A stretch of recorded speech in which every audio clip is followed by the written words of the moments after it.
Hello friends, आज की कहानी है गर्भवती लाचार बहू। अरे बहू, कमरे में ही बैठी रहोगी क्या? आज काम नहीं करना? कितनी देर हो गई है, पता नहीं क्या करती रहती है, कमरे में ही बैठी रहती है। सास अपनी बहू संजना से बोली, संजना 6 महीने से गर्भवती है। वैसे तो संजना रोज घर के रूटीन के हिसाब से काम किया करती है, पर प्रेग्नेंट होने के कारण कभी कभी उसे कुछ दिक्कत हो जाती है, तो वह काम करने में थोड़ी ढीली पड़ जाती थी। पर सास बोलने में कम न पड़ती। जब भी थोड़ा भी किसी काम में देर हो जाती तो वह उसको वहीं टोक देती है। उसको जरा भी अपनी बहू की चिंता नहीं थी कि मेरी बहू 6 महीने से प्रेग्नेंट है तो उसकी कुछ परेशानी भी हो सकती है। वह जब देखो तब अपनी बहू को यही बोलती रहती है कि जब हम तुम्हारी उम्र के थे तब हमारे बच्चे हुए थे तो हम भी पूरा टाइम काम करते रहते थे और हमें तो कोई आराम भी नहीं मिलता था। पूरे 9 महीने बच्चे पैदा होने तक हम घर के कामों में ही लगे रहते थे, बैठकर झाड़ू पोछा लगाते थे और घर के सभी काम करते थे। आजकल की औरतों को तो पता नहीं क्या हो गया है, जैसे ही पता चलता है कि वे प्रेग्नेंट है, प्रेगनेंसी का नाम करके बस बिस्तर पर पड़ी रहती हैं। संजना आदत की बहुत अच्छी थी, वह कभी अपनी सास को पलटकर जवाब नहीं देती। कई बार वह उसे गुस्सा आता, पर फिर भी वह कुछ सोच समझकर चुप ही रह जाती। सोचती कि घर में कलेश करने का कोई फायदा नहीं है। इधर जब संजना की सास का फोन आया, फोन पर वह अपनी बेटी रूबी से बात करने लगी। रूबी से बात करने के बाद सासू माँ को पता लगा कि उनकी बेटी भी प्रेग्नेंट है और उसकी प्रेगनेंसी को 3 महीने हो चुके हैं। तो उन्होंने कहा, बेटी तूने मुझे पहले क्यों नहीं बताया? बताओ, 3 महीने भी हो गए तुझे, आज बता रही है। तो रूबी ने कहा, मुझे मेरी सास ने किसी को भी बताने से मना किया था माँ, अब उन्होंने बोल दिया है तो मैंने आपको बता दिया।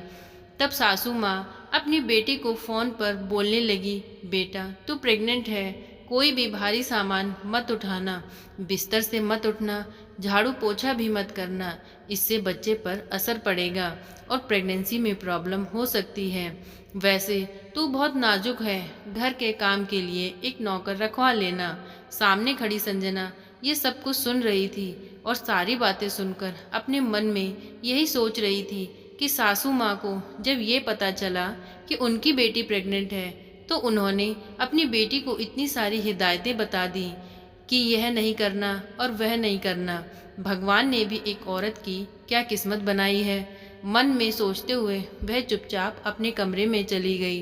2-4 दिन बाद दरवाजे पर दस्तक हुई। संजना ने जाकर दरवाज़ा खोला तो देखा दरवाजे पर उसकी ननद रूबी खड़ी हुई थी। अपना सामान लिए रूबी को अंदर बुलाया, उसको चाय पानी कराया और उसकी सासू माँ रूबी के पास बैठी बातें कर रही थी। रूबी माँ से बोली, अच्छा हुआ माँ आपने मुझे यहाँ बुला लिया, यहाँ मैं आराम से आराम कर पाऊँगी। सासू माँ बोली, हाँ बेटा, तुझे मैंने आराम करने के लिए ही बुलाया है, यहाँ काम करने के लिए तेरी भाभी है ना। संजना सामने ही चाय की प्लेट लेकर खड़ी हुई थी। फिर 2-4 दिन बाद संजना की सासू माँ 4-5 दिन के लिए कहीं तीरथ पर चली गई और जाते वक्त अपनी बेटी से बोला, अपना बहुत ख्याल रखना, और बहू को भी समझा कर गई, अपना और मेरी बेटी का पूरा ध्यान रखना और रूबी को कोई काम मत करने देना। बहू ने अच्छे से उन्हें विदा किया और वे चली गईं। दोनों ननद भाभी आपस में मिलकर रहने लगी। जब 4-5 दिन बाद सासू माँ तीरथ से वापस आई, दरवाज़ा खोला तो देखा कि रूबी झाड़ू लगा रही थी।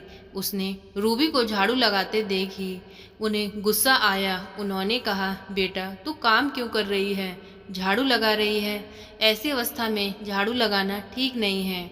मैंने तुझे क्या समझाया था कि तू आराम करना, तेरा ध्यान रखने के लिए यहाँ संजना थी ना, काम तो वे कर लेती। इस पर रूबी ने कहा, माँ मैं 3 महीने से प्रेग्नेंट हूँ और भाभी तो 6 महीने की प्रेग्नेंट हैं। मुझे समझ नहीं आया, आखिर आप भी एक औरत हैं, एक औरत होकर आप ये सब कैसे कह सकते हैं। और कर सकती हैं। मुझे मात्र 3 महीने में आपने इतनी सारी हिदायतें बता दी, पर आपको ज़रा भी भाभी की चिंता नहीं है। वह बेचारी पूरे दिन काम में लगी रहती हैं, उनकी कोई हेल्प करने वाला भी नहीं है। माँ, जैसे मैं आपकी बेटी हूँ वैसे ही वो भी किसी की बेटी हैं। वह इस घर में रहती हैं तो वह मेरे से भी बढ़कर हैं आपके लिए। आप जैसे मेरी चिंता करते हो वैसे ही उनकी भी करनी चाहिए। जब आपने मुझे फ़ोन पर बताया था कि भाभी प्रेग्नेंट हैं, मैं तभी समझ गई थी, इसीलिए मैं यहाँ आई थी। माँ, मुझे बिल्कुल भी अच्छा नहीं लगा। मैंने कभी सपने में भी नहीं सोचा था कि आप भाभी के साथ ऐसा करेंगे। आखिर ये भेदभाव किस लिए? बहू भी बेटी के समान ही होती है। ये सुनकर सासू माँ की नज़रें शर्म से झुक गईं। उसी समय उन्हें कुछ समझ नहीं आया और दांतों तले उंगलियां चबा गईं। फिर वह अपने कमरे में चली गईं। संजना ने उन्हें चाय पानी नाश्ता कराया और पूरी रात इस बारे में सोचती रही कि उन्होंने सास के गुमान में आखिर ये सब क्या कर डाला। अगले दिन सुबह उठते ही वह अपने बहू के पास गई। बहू ने चाय दी तो बहू के हाथ को पकड़कर अपने पास बिठा लिया। आंखों में आंसू भरकर बोली, संजना, मुझे माफ़ कर दे। मुझे पता ही नहीं चला कि मैं इतनी कठोर कब और कैसे बन गई, और मैं तेरे साथ ये सब कैसे कर गई। तो संजना भी उनके हाथों को अपने हाथ में लेकर रोने लगी और बोली, कोई बात नहीं माँ जी, लेकिन मैंने तो कभी भी आपकी बातों का बुरा नहीं माना। अगर आप ऐसा ना करती तो मैं भी शायद इतनी एक्टिव ना होती और लड़कियों की तरह प्रेगनेंसी में बिस्तर पर ही पड़ी रहती। और इस तरह दोनों सास बहू के मनमुटाव दूर हो गए और फिर से दोनों एक अच्छी सास और अच्छी बहू की तरह रहने लगी। और रूबी, संजना की ननद, अपने घर चली गई। तो दोस्तों, इतनी सी थी ये कहानी। आज की ये कहानी से हमें यही शिक्षा मिलती है कि हमें बहू और बेटी में कभी फ़र्क नहीं करना चाहिए। जैसे हम अपनी बेटी से प्यार करते हैं वैसे ही हमारे घर में जो बहू है वह भी तो आखिर किसी की बेटी है और हमारे भरोसे ही वो इस घर में आई है। तो फ्रेंड्स, आज की ये कहानी आपको कैसी लगी प्लीज़ कमेंट करके बताएं और प्लीज़ वीडियो को लाइक करें, चैनल को सब्सक्राइब करें। Thank you.